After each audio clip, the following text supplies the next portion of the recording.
26/2022 जलसे की चांद रात। General secretary PTI federal minister Asad Umar हमारे साथ हैं।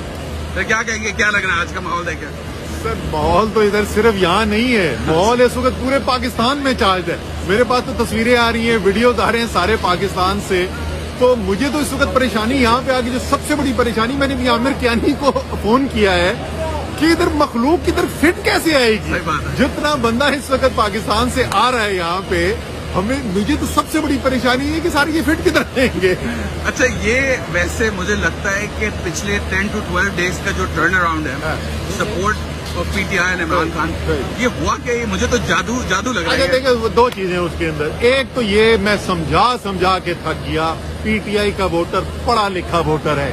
जब आप हुकूमत कर रहे होते हैं तो वो आपकी कारकर्दगी के ऊपर एब्सोल्यूट स्टैंडर्ड्स की बुनियाद के ऊपर अपना तजिया दे रहा होता है। जो उसको ठीक नहीं लगता वो क्रिटिसाइज